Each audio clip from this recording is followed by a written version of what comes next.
Retrieve your chart that you printed out in ATCF by going to the PSOL server and the ATCFPlot directory. It's best to find your Streamline chart based off the time that it was printed. So when you hit print in ATCF, notice the date and the time, and then once in this directory, search for it. From there, you'll right-click on the file name, open it in Corel Paint Shop Pro. From here, your chart will open up as a raster image, and select OK, and you'll see it'll open up as primary image. The image that's already open in the software is the last Streamline chart that was analyzed, and we're going to use this to retrieve continuity and apply it to the current chart.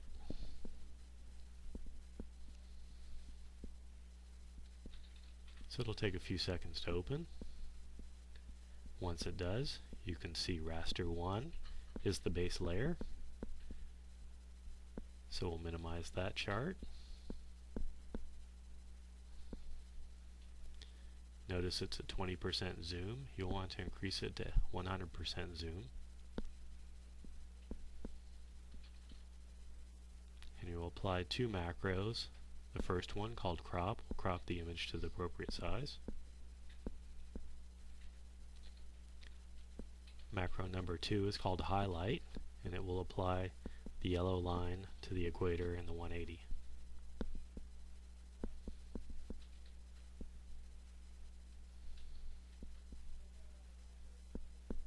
And there it is. So next we'll minimize this. Once again, this is the last chart, and we're going to go to the continuity layer. In this case it's the upper arrow, C for continuity, and then the date time group.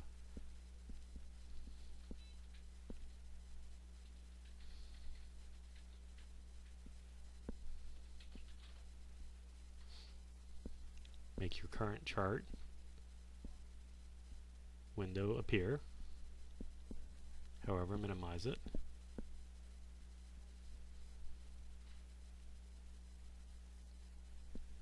Now you'll be able to drag the continuity layer from the last chart to the current chart.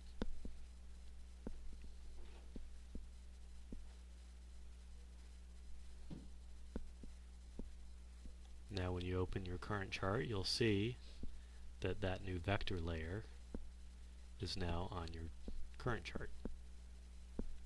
So you can rename from vector 1, or in this case vector 2, to show that it's continuity chart by using the file name convention. Notice by clicking on the eye, I can make the layer disappear. And this is how you'll rename the continuity layer.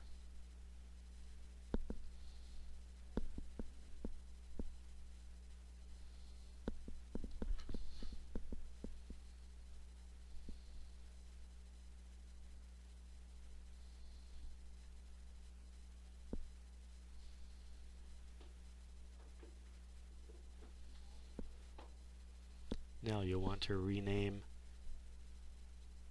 this vector layer as your current continuity layer, and the continuity layer will hold your circulation centers, your anticyclones, your cyclones, as well as your troughs and ridges.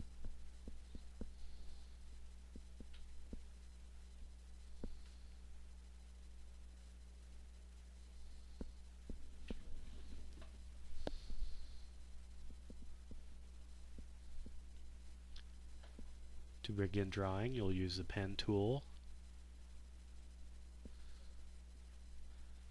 Notice that the width is set to 3.0, and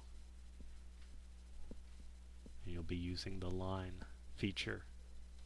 Make sure your color is correct, and also hide the fill palette. And now you'll get a black line without any fill.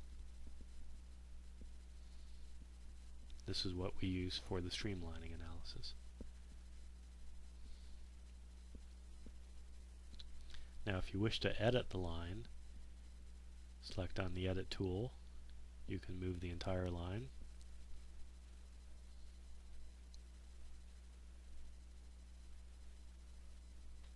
But if this is not what you want to do, you can hit Control Z to undo your edit. Now be more precise and select individual dots along the line, and that will move smaller portions of the line.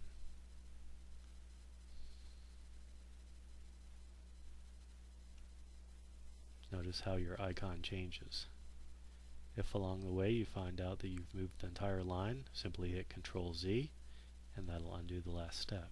You can also change the curvature of the line by using the tool just shown.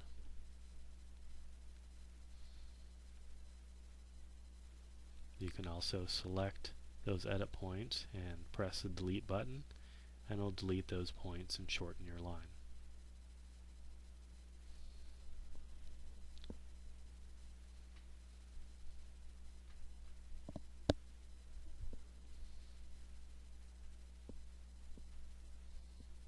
Or you can select a large area, hit delete. Again, if you find that's not what you wanted, simply hit Control Z and the line will reappear. So now here's where we add another vector layer. And this will be the continuity layer.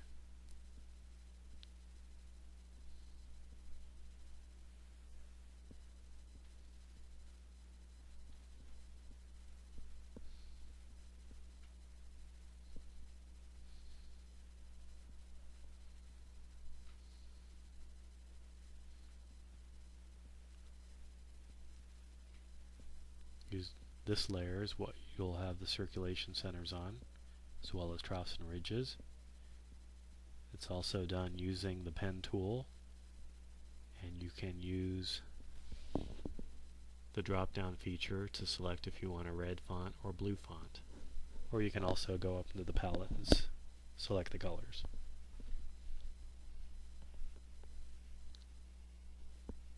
And that is the end of this tutorial.